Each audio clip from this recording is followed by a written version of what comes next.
Good afternoon, everybody. Welcome to the last luncheon until fall. I hope you enjoyed it. We always enjoy seeing such a wonderful turnout. Before we get into the upcoming events, Elise has a message for you, or an announcement. I guess it's an announcement. Hello, hello. Summer is upon us, and with summer coming, we have a lot of influx of people.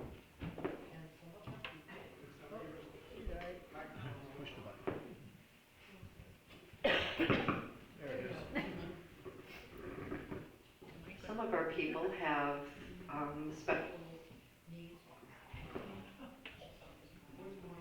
I don't know.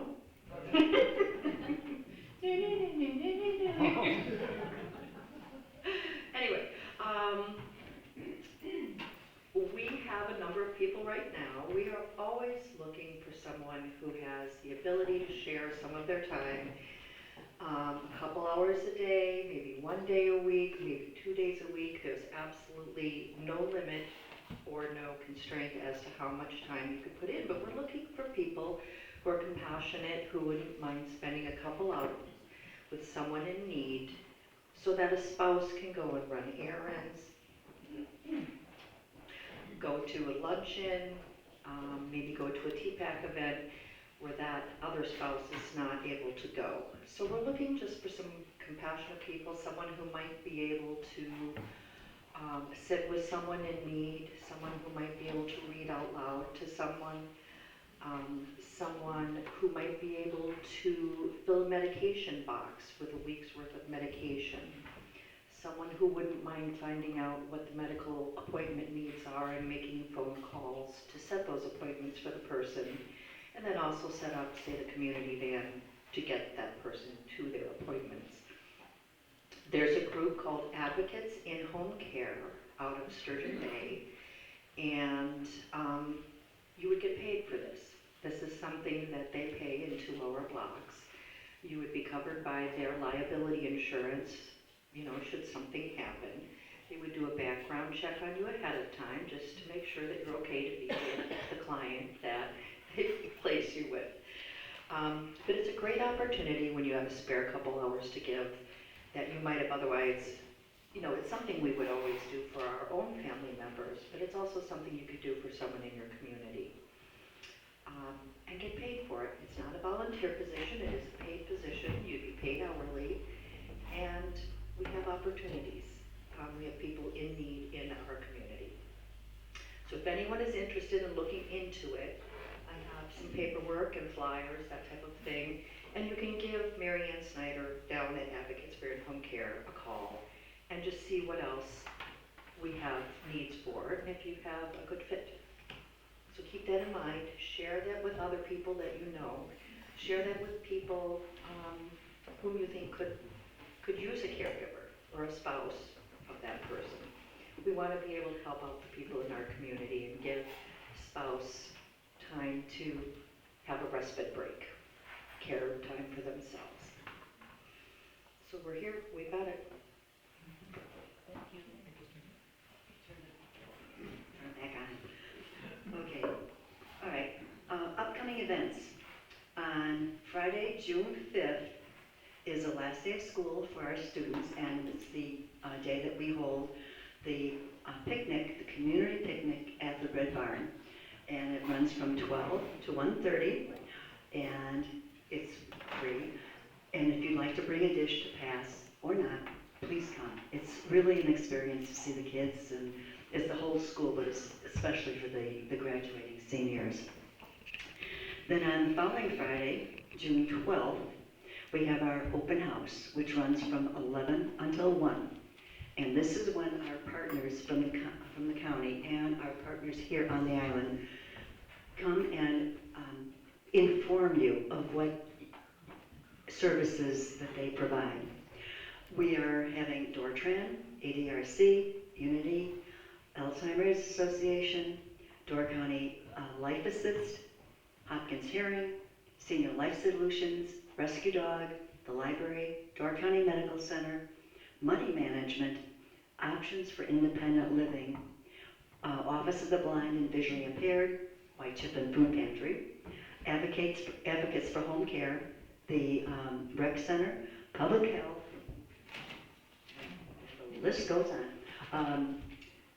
Nordor Island Eye Care, and United Way. So there's something for everybody, and it's they come, you can ask them questions. A lot of them have giveaway things. That's also kind of fun. And before I forget, we have a raffle. Where is that? Here. Oh, I'm sorry. It's here. It's right here. It's right in this room, the fellowship hall. 11 to 1. And there will be posters around, and also it's on our website. And I believe the radio is going to be bringing announcements. And the Observer. And, always the Observer. Yeah, the information will always be in the Observer too. Okay. This is a raffle, and it's for a $25 gift card for Jackson Harbor Soup.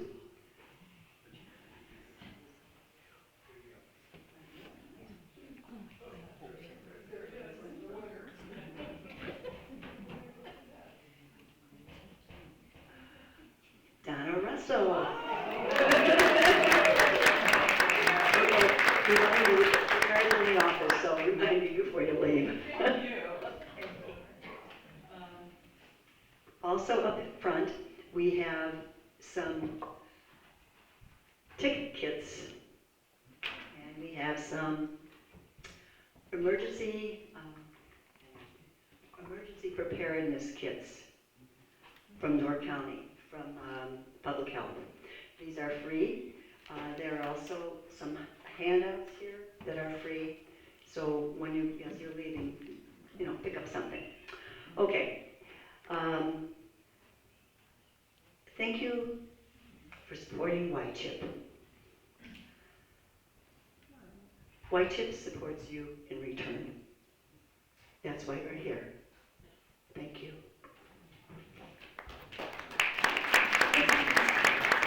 And with that,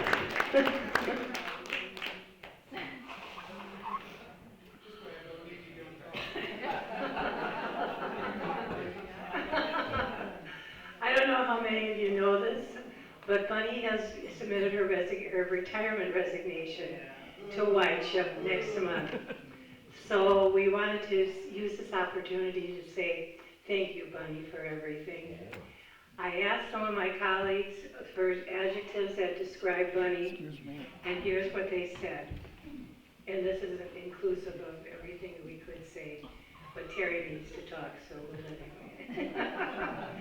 Hardworking, energetic, creative. I mean, you can tell by the twigs on the table every time that she's got a new repertoire. Supportive, joyful. She's fun to be with and fun to work with. We love her laugh, and her smile lights up the room all the time. So Bunny, on behalf of the board, the staff, past and present, don't cry. And the residents and people on the island, we thank you for everything you've done, for your creativeness and everything you've brought to the island. Thank you, my friend.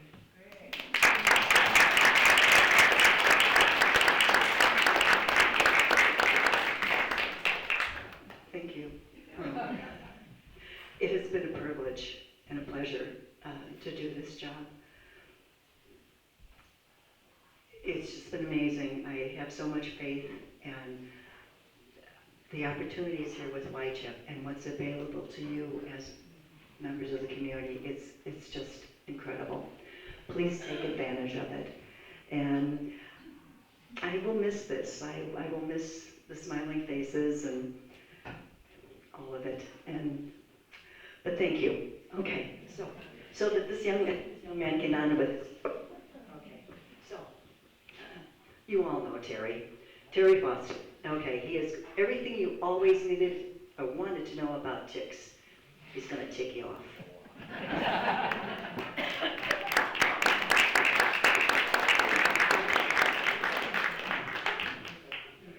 Okay. Normally I don't need one of these because I'm fairly long-winded, but I was going to just make this about Lyme disease, but something's come up, in the literature recently about alpha-gal syndrome, which is some of you have heard about, but it's an allergy to red meat. Well, it's also an allergy to a lot of medicines and a lot of things that we use in the operating room. And so you need to know about this, so when your friendly anesthesiologist comes in and says, what are we going to do tomorrow? I say, well, I've got alpha-gal syndrome. And they can pre-treat you with antihistamines and corticosteroids and stuff so you won't have an anaphylactic reaction on the table. So it's important to know about that. But that was the second part of the talk. And they took all my time, so I won't be able to do it. But no, it's a crisis. This is a crisis. There's 400,000 or 500,000 cases of Lyme disease every year in the United States. It's the most common vector-driven disease we have, more than the mosquito. If God said, let's figure out how to get people diseases, he did mosquitoes and ticks. Ticks are more pervasive. They're tough. They don't die during the winter. They're hard to kill. And it's for a long time in the United States, this was very undertreated, thought about, under-researched, and many doctors and nurses had no idea what they were dealing with when a patient came in with a multitude of symptoms, which in Lyme disease could be anything from arthritis to cardiac problems to neurogenic problems. So I'm going to go pretty fast, so if I get going too fast, let me know. You can see from this, you can see these are reported cases. This is a reportable disease, but nobody bothers to report it. But just from 82 to here, and we're getting to 400,000 or 500,000 cases a year. And this is, well, Other way. hold on. Where's my IT guy? Going the wrong direction.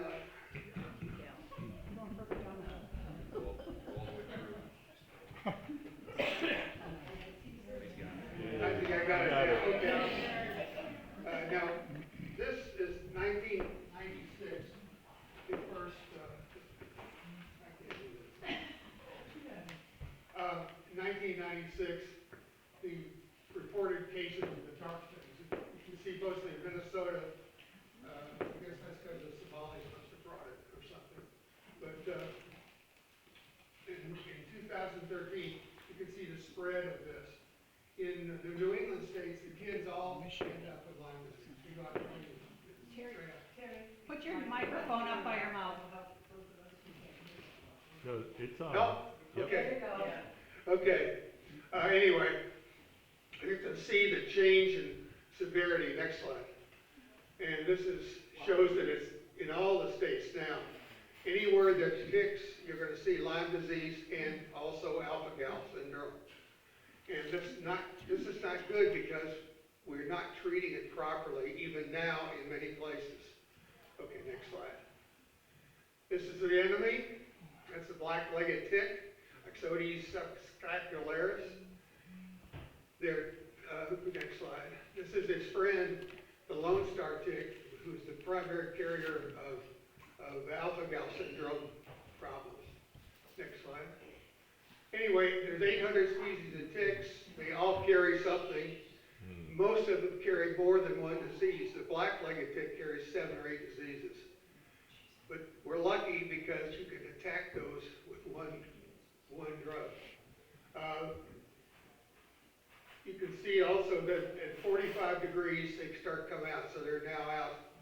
They're now in scouting, and all they eat is blood. That's the only thing that ticks eat. And so the food source is out, and they're tough as hell. They don't die in the winter. They just kind of curl up and go to sleep for a while. Next slide. And this is with the black-legged tick. Can't work in 2 hands at once.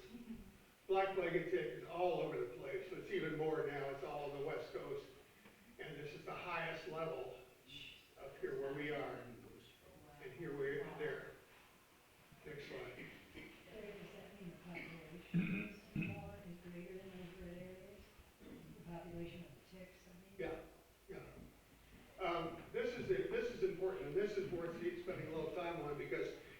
of gets you ready for thinking about the alpha-gal syndrome. Let's start right here. Mommy tick lays eggs, about 5,000 of a year. And they come out of the eggshell. It's not a shell, but they come out and they're unaffected. These ticks, even though mommy is infected, they aren't. They're sterile. But they only eat one thing, and that's blood.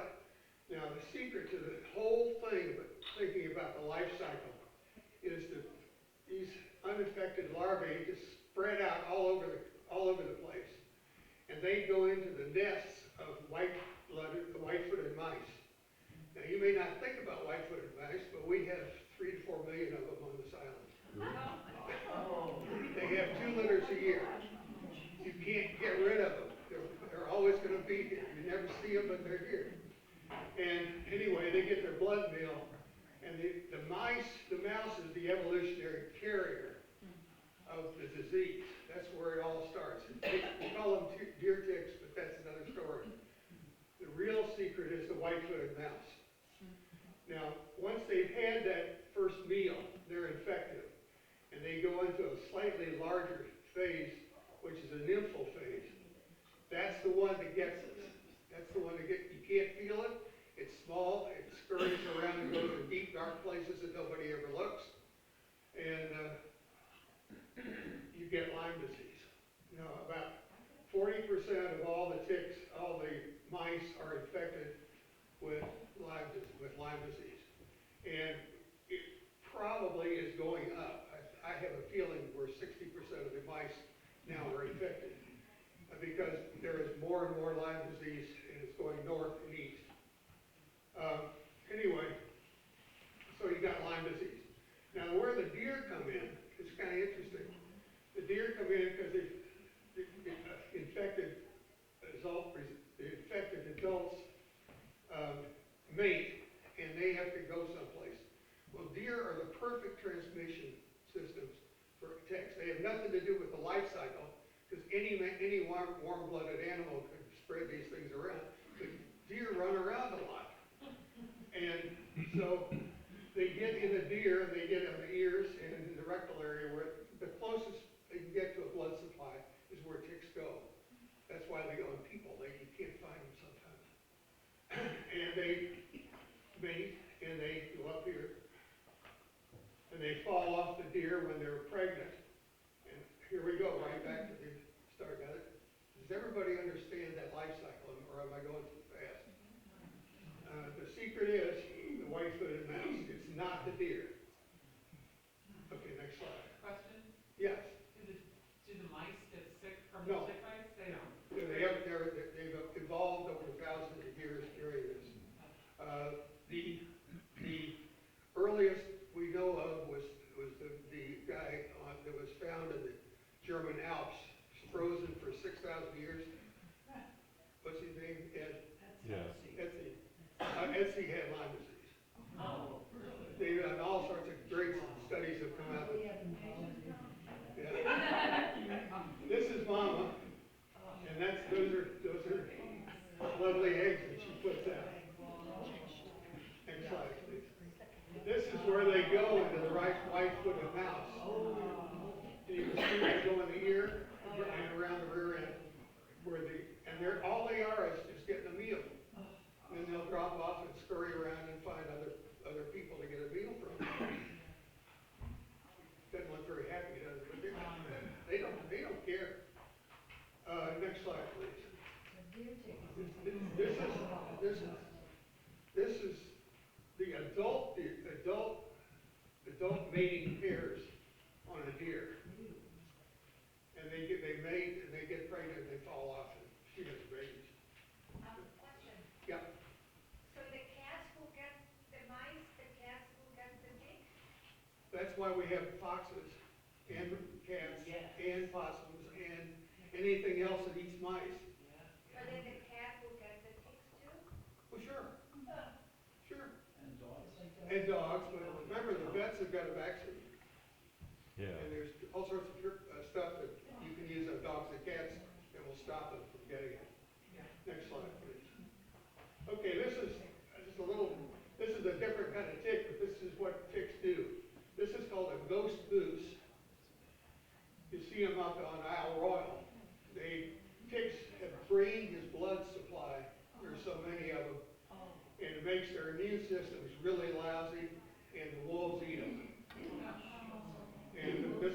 a ghost moose. That's what the rangers call them. I thought you'd like to see that. Okay, next slide.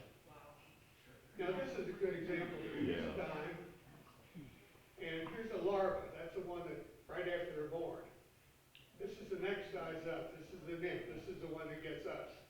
When they get to be this big, you'll notice they're there and you're going to get rid of them. But you won't notice this or this. So next slide. Here's a good example. There's a thumbnail. That is a nymph. That's not a larva. It's bigger than a larva. This is an adult. So these things, they scurry about, and sometimes it takes them 36 hours to find a place to roost, but they get between your legs, they get under your arms, they get behind your ears, they get in your hair, and they're all over the place. Okay, next slide.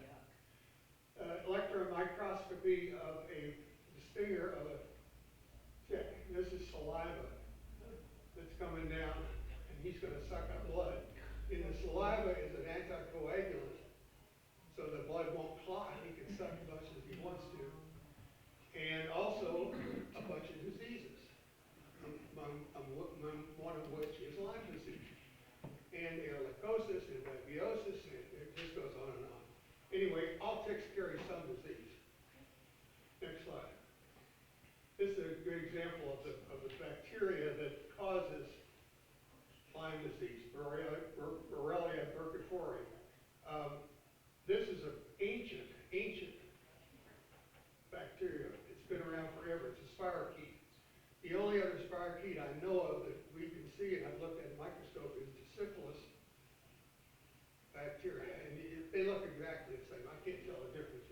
Guys that do that for a living can. But it's a spirochete because it's in a spiral. Okay, the diagnosis. I can go a little slower now. First of all, you got to get exposure. If you're going to sit in a room all the time, you're not going to get it. But if you start to feel like you've got flu in the summer, unusually fatigue, Terry Hinkle had it, and he couldn't think for, one of the smartest people I know, said he couldn't think for a week. Brain fog, aching joints is big, a little fever. The big deal here from this slide is that lab tests are no good. Don't let anybody tell you they are. They're not. There are about 40% false negatives and some false positives. But and you're talking about $1,000 worth of tests. And there's no reason to do those tests, which I'll go into in a little while. Next slide, please. Okay, this is the famous target lesion. And it does look like a target. Next slide. This is what other things. It comes in many forms. Erythema migrans, and those are all from tick bites. So it's not just a target lesion, and about 40% of people that get Lyme disease never have a target lesion. Okay, next slide. First of all, the goal.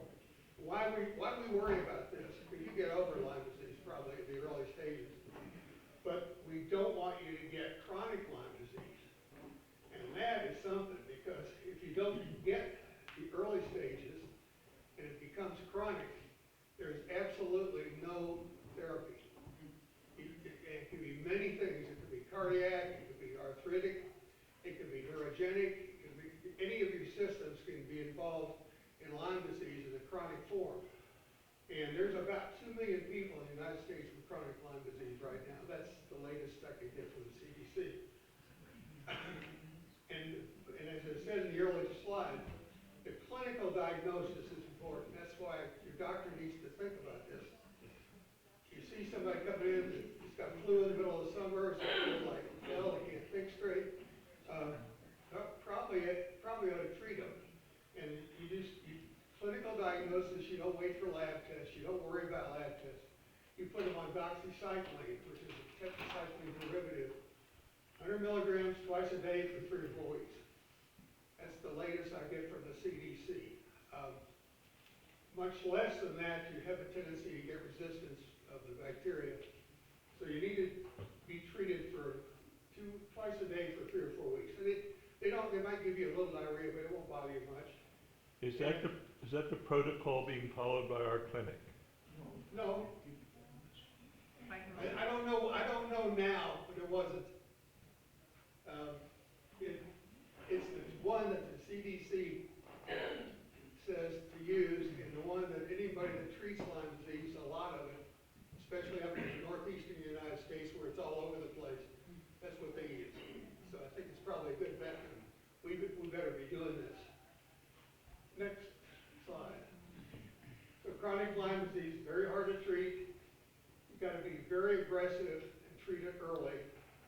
It can ruin your life. It can change your complete life. You'll have aches and pains and maybe cardiac dysfunction. All sorts of things can happen to you. Okay, next slide. This is just the number of cases. They got it with you. There's 4 million diagnosed cases of chronic Lyme disease out of Toronto. So this is the big thing. A whole industry of quacks has been developed over treating chronic Lyme disease. Guys using hyperbaric oxygen, using one dose of antibiotics after another for months and months on end, denying that it exists and calling it one of the other autoimmune diseases. Who knows? The next slide. There's more of them. Most of the misdiagnosis is a big one, though. They always diagnose it as something else. And the only thing we've got going for is prevention. So you need to be treated. You need to be treated right away. Don't fool around. Doxycycline's cheap. Very few people are allergic to it. There are other antibiotics that work, but not as well, which you can use it. Up till now, they were afraid to use it on kids because tetracycline derivatives on kids cause mottling of permanent teeth. And the Society of Pediatric People has just come out this last year saying, yeah, short course of 3 or 4 weeks on tetracycline will not mottle their teeth. So you can use it on kids. I think I would. Is that prescription drug? Oh yeah, doxycycline, sure. Next slide. Okay, prevention. We talked about it. We got don't get exposed. Spraying. You'd think you could spray for this, and we have a guy here who does this for a living. I don't know his name. He's right back here. Cameron's right here. I know, but I forgot his He wants to card. introduce me. Hey, stand up and say. Hey, everybody. My name is Amy Karen. I'm full-time here on the island. I started doing pest control last year, mostly residential houses for flies and spiders and things like that, but I also offer fogging for mosquitoes and for ticks. And effectively, I could come and I would walk around the perimeter of the edge where the grass gets long. That's where the ticks are going to hang out. They're going to hang out on the bottom side of leaves. I put a fog down that will discourage them and create a barrier where the ticks won't come. The problem is going to be that fog isn't going to last forever. That I'll put the insecticide on, but as it rains, that's going to run away. So if it rains an inch or so, you're going to need another dose. And so that's just something to keep in mind. I'll give you my cell phone here in a second, but maybe if you're going to leave and you're going to come back, or you're going to be here for 2 weeks, have me come out a day or two before and spray for ticks, and that will discourage ticks from getting on you. Okay, that's enough. I've got a lot more to say. The reason that he can't go out and spray the whole island is it does a couple of things. Permethrin does a couple of things. It kills any insect that gets near. And it kills baby fish.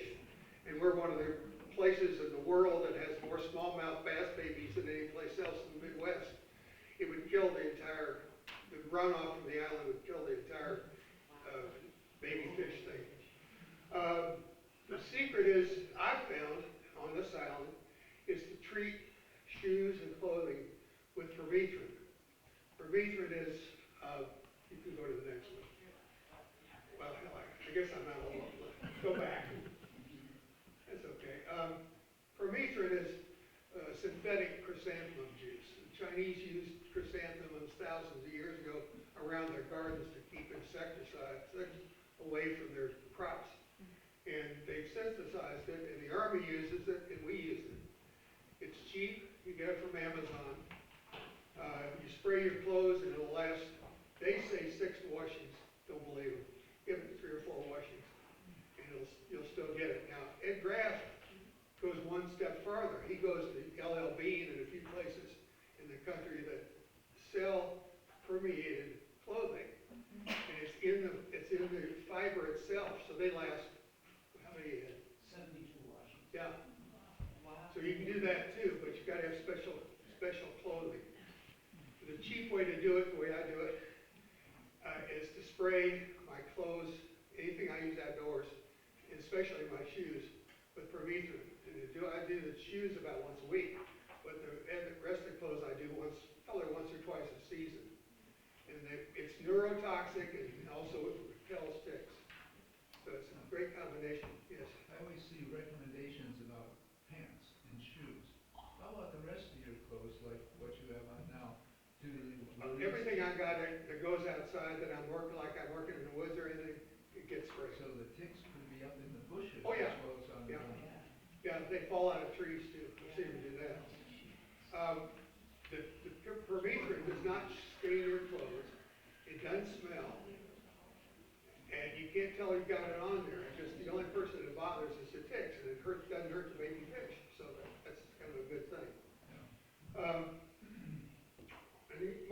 And you need to shower every day. If you're working outside, you need to be showering when you come in. And some people just take their clothes off in the garage and go get a shower right now. But you want to be aware of this because there's chronic Lyme disease, nothing to fool with. This is not kidding. And a little bit of permethrin will stop that. You won't get it. And that's good. Okay, next slide. There are also animals that do this. Chickens and guinea fowl love ticks. I mean, they love ticks. But also possums and skunks and raccoons and not so much coyotes. But the red fox preferred prey is white-footed mice. And they eat them all year long. And they're sort of like a wholesale killer of Lyme disease because they go in and they eat the mommy white-footed mice that have ticks on them. Those ticks don't get anywhere. They get digested. So I'm glad we don't trap as many as foxes as we used to. Possums eat ticks, but that's sort of retail. They only eat the ones that are on them. Raccoons will eat a whole nest of white-footed mice, but there aren't a lot of raccoons. Okay. We're more and more foxes I'm seeing all the time up here, which is really great. Same thing. Yeah, that's their preferred. You've seen them pounce in the winter through the snow because they can hear that. They can hear these mice under the snow, and they leap down and it's great. So anyway, next slide. This is chrysanthemums. Next slide. Okay. We talked about. Also, it doesn't taint venison. That's something important. And the FDA did approve permethrin to be used on cows. What they do on cows is they put cow feed out, and the cow sticks his head through the feeder, and they have cloths full of permethrin. They get in their ears and stuff. And it works pretty well. You don't put it on your skin, and you don't spray your dogs with it. It's not good for you. I don't know what it does, but it's not good. It's not approval for that. You can use DEET, but if you use less than about 35% DEET, it really doesn't do much to repel ticks. And if you put 35% DEET on you, you can taste it. It's in your system. I don't like that. Anyway, permethrin is kind of good stuff. Okay, next slide. Okay, there's permethrin. Now, give me a minute here, because I want to talk about alpha-gal syndrome. Okay, here's what we got to do. We got to do this. Let's see, we got to go. Give me back here. Have you ever had it? No. Okay, now, go up. Yeah.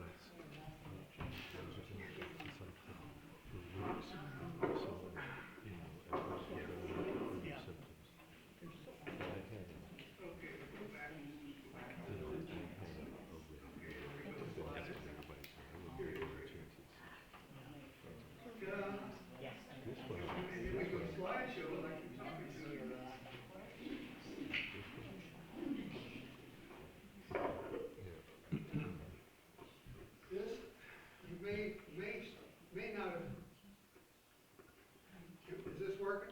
Just working. You may not have heard of this, or you may have just said, well, it doesn't apply to me, but it's the first cause of anaphylaxis in adults in the United States right now. Anaphylaxis, you've heard about what happens after a bee sting. The second bee sting gets you, and your blood pressure drops, your heart starts skipping beats, different stuff like that. The first cause in the United States right now is alpha-gal syndrome. And it's also the first of the adult food allergies in the country.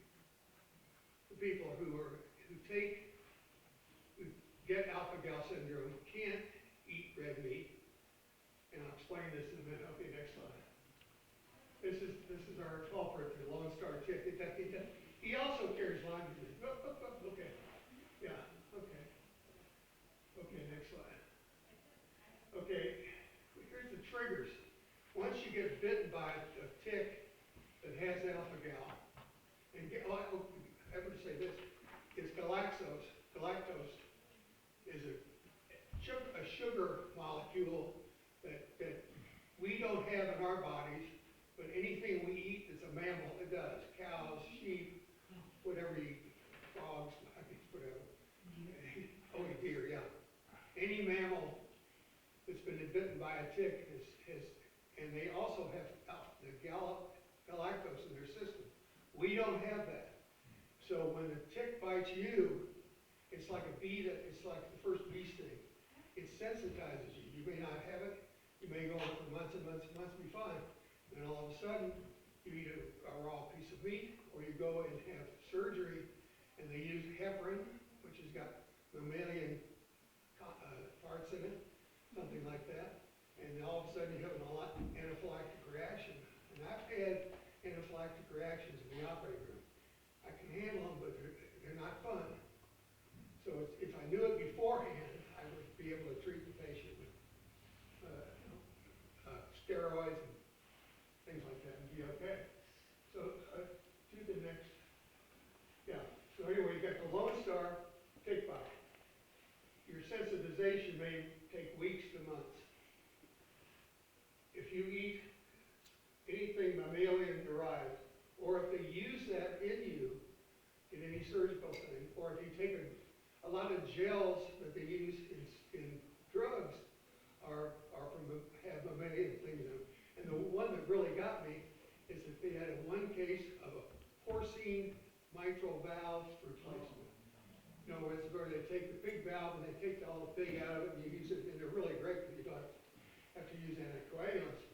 But they had an anaphylactic reaction, and that's what it was.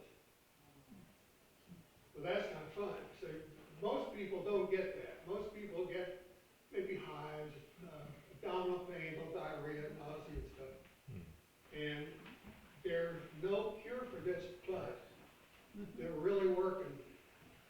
And if you get to an allergist, they're using mini doses of the trigger reactants in you, like an allergy shot, increasing the doses, finally you get so you're immune to it. It's like bee stings, you can do it, or like some snake venom.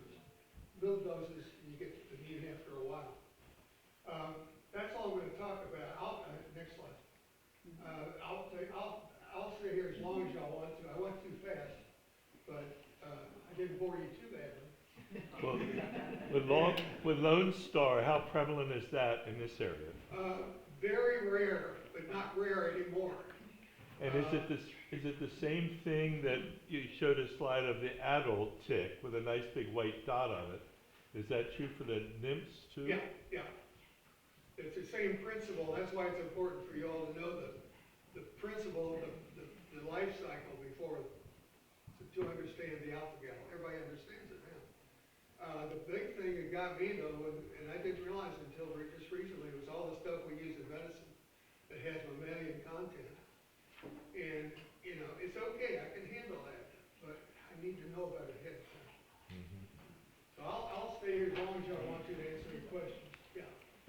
So I've been reading that there's a vaccination against Lyme disease that's in stage 3 testing. Exactly. And any outlook on Yeah. that? cars before they start using vaccines in the general public. And I think Pfizer is the company that has this vaccine, and I think it's in 10,000 people right now.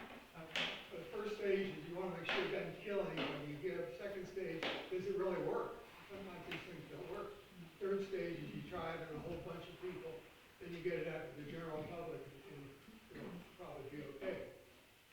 There's always there's anti-vaxxers are all over the place. Robert Kennedy's an anti-vaxxer, as much as I like him, he is. But vaccines are important. You get more bang for your buck with vaccines than anything else. Just think about polio. Some of you all are old enough to. When I started training, I was in a big city hospital and they had a huge basement just full of iron lungs. And they only had 1 or 2 patients still on iron lungs. It was in that point. So anyway, any other questions? Yes. I think that I understood Howard's question about local protocol for treatment here. Did I understand your question properly, Howard? Yes, I mean, I thought local clinic here, they were often just giving people a couple doses of doxycycline. If you've got a tick and you think you've got Lyme disease, a couple doses are going to help. If you've got a tick crawling around, then sure, a couple doses just makes you feel better, makes them feel better. But if you've got the serious disease and you start to feel funny and you can't think straight, maybe you've got arthritis you didn't have before, then you need to be on this stuff for 3 or 4 weeks. And this is not me talking. CDC looks at this stuff, has looked at it pretty closely. You really need to really hammer down on the bug, because what happens is these little spirochetes, like I said, have been around for thousands of years. They form a biofilm over a few of their people. It sort of sits in there until your immune system gets down for some reason, you get a cold or something, all of a sudden they come out and you've got full-blown chronic Lyme disease. So you don't mess with this stuff. And that's why permethrin is so important. It's cheap, it's easy to use, and So is it a political issue for how people are treated here on the island? Is it guidance that is coming from Green Bay or Sturgeon Bay? I don't think there's any guidance coming from Green Bay or Sturgeon Bay. I think it's whoever's working here. A lot of physicians didn't believe Lyme disease existed. For a long time, they were called Lyme. The guys who, like me, were called Lyme loonies. But I got a letter from somebody, I can't remember where it was from, addressed to me on the island to Mr. Tick. So it took you past a month, finally. I got the letter. They didn't. They said a month was enough. There's a lot of disparity in treatment. I think I said there's a little girl that had anaplasmosis from up here, and she went back to Arizona. Well, in her part of Arizona, they hardly have any ticks. It's desert. It's dry. They don't let it live. And I ended up talking to her doctor and her family and telling them what was going on. Yeah. And these are serious diseases. Anaplasmosis untreated will give you about a 10% mortality rate. And is it treated with the same? Yeah, that's the best deal with this whole. If you get treated with doxycycline with almost any tick-borne disease, I don't know if it works for Rocky Mountain spotted fever, but it'll work. Gary? Yeah. What can we do here on the island to make sure that our clinic has a big enough supply for a 3-week treatment? I went to the clinic, fortunately it was a spider bite and not a tick bite, and I was put on doxycycline, and I was given 10 tablets, which was enough for 5 days. I had to call, and luckily at that time, which I don't know is still happening, I called Walmart, they sent them up to me, and they didn't arrive until 3 days after my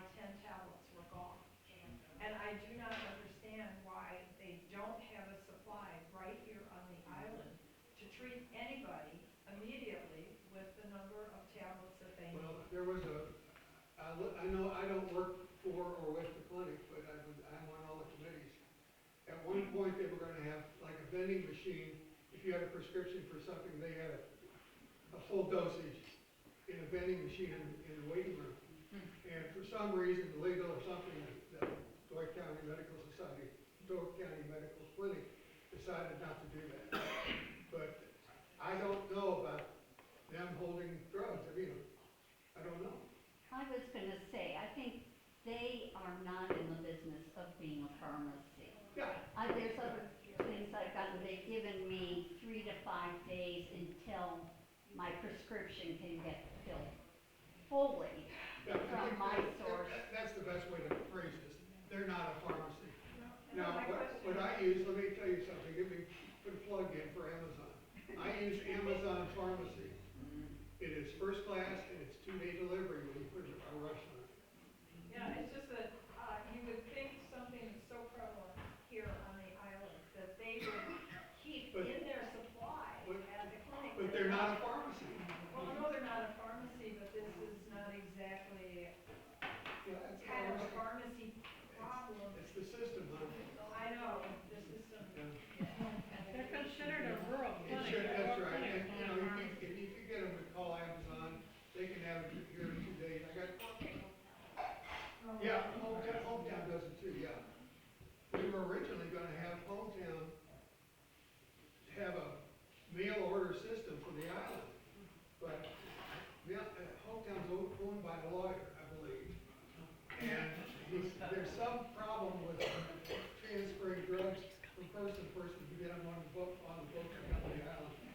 And this is all beyond me, I'm just a doctor, man, I don't know what stuff like Keep the mic up. Yeah, back in the back. Was a hand back there? Yes. Oh, me? I didn't think I was in the back. Terry, many years ago, probably 20 or 30, I was going to some foreign country and I needed to get a bunch of shots in advance. And I got anti-tick. Yeah. Well, how, Okay, but back in the older days, not that there old. was they did have a vaccine for anti-Lyme disease, anti-tick. And it was really not a very good vaccine. You had to do it 3 or 4 times. 3. Yeah, and it wore off fast. It was not a good system. And there was a tremendous number of people that got arthritis who blamed it on the vaccine, and they sued Pfizer. And Pfizer's legal department, we're not making a penny on this stuff. Why are we doing it? We stopped. Can't blame 'em. Yes, ma'am. So I'm getting older. I got the arthritis, aches and pains. I love to do gardening, and I have had some ticks throughout the years. Now, I haven't done any treatment. So how do I not?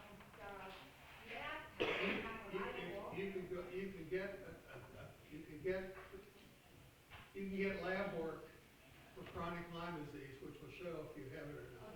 It's no good for our acute Lyme disease. It's okay for chronic Lyme disease. I think it costs about $1,000. And I think you can get but the problem is, if you have chronic Lyme disease, what are they gonna do about it? There's no treatment. No treatment. No. There ain't no. I've had it 14 years. Yeah, good example. Yeah. And it used to be And I've never had a positive blood test.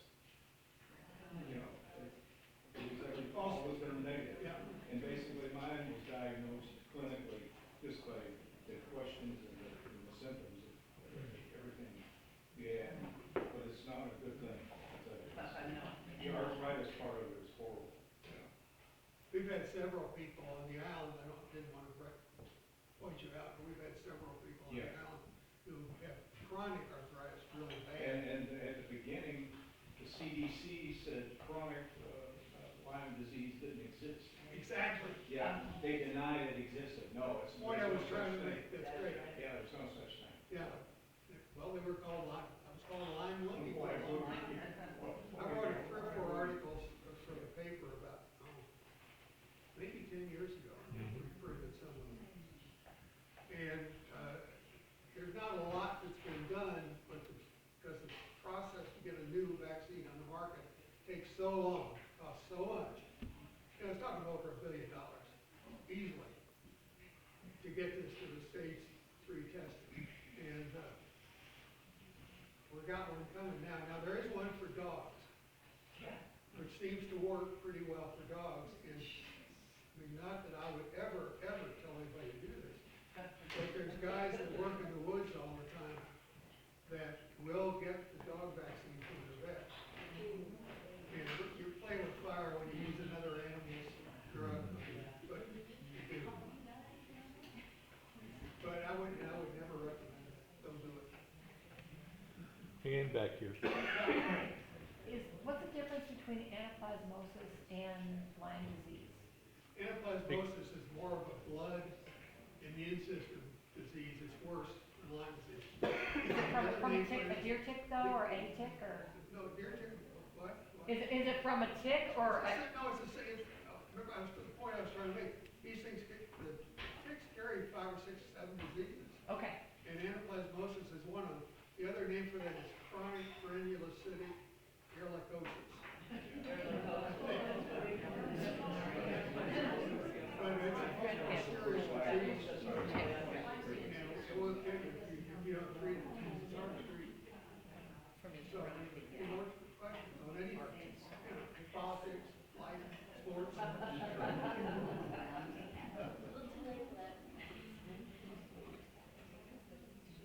Okay, great. Well, thank you. Oh, The spray for clothes,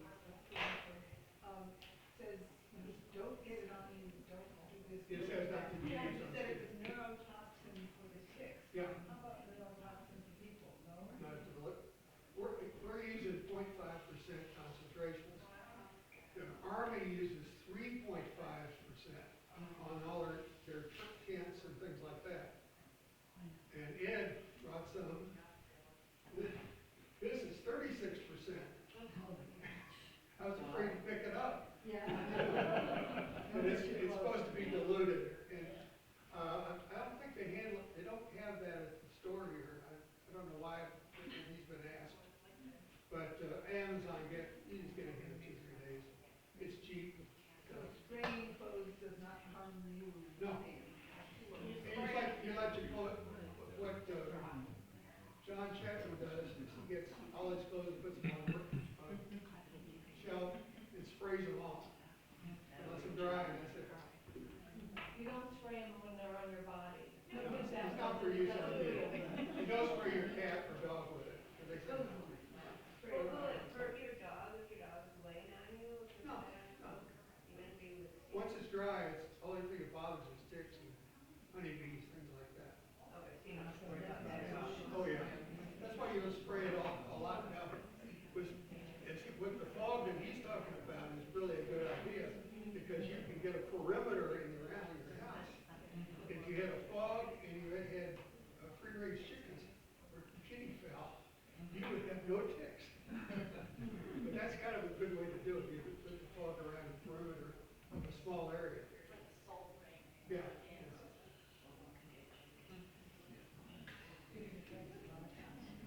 No. They just eat the worms. Yeah. No, I'm encouraging foxes. I love foxes. But the kids up here used to trap them, but I don't think fox furs are worth anything anymore. I'm seeing more foxes now. There is one family of red foxes up here. Yes, one family that I know of. But there's a lot of gray foxes. But the hunters usually shoot fox like that, and I understand that the hunters group now is trying not to get them. I think the word came out from somebody that leave those things alone. Yeah. Because they eat the mice. Yeah, they eat the mice. It's important to know that the life cycle. Once you got the life cycle, you figure all this out pretty easy. Feed them. Yeah. Right. And no mice. Every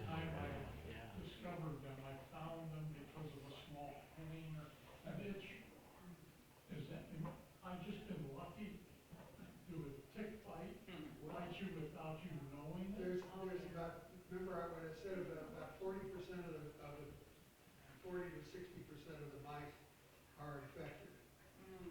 So you got bitten by something that wasn't infected.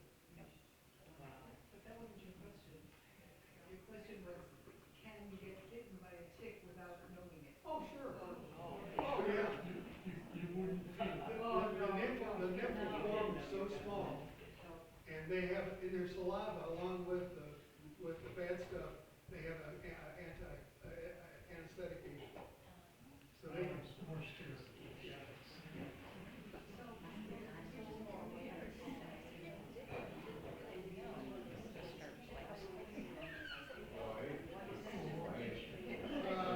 It can be, but you have to get the, make sure you get the head.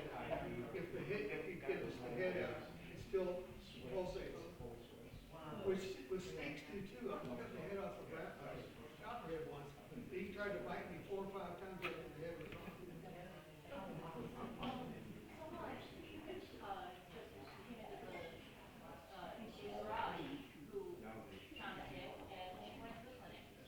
And the clinic said that since the body was gone, that's where the actual toxin was, and that it was a myth that you had to remove the head.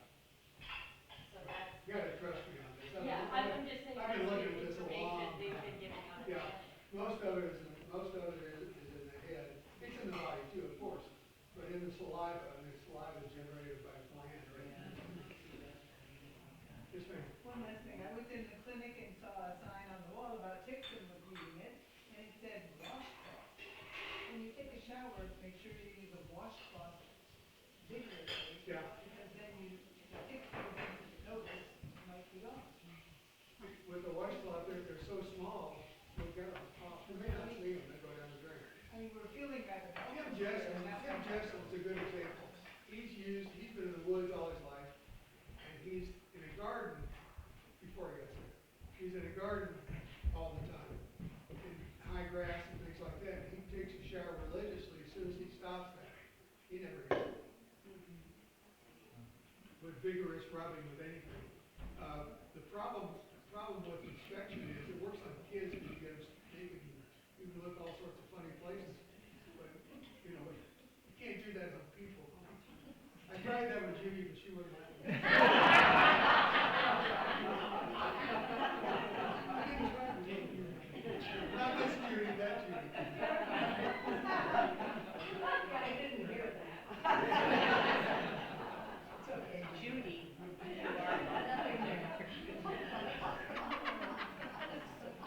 Anyone else? I'm here as long as I want to be. My favorite subject.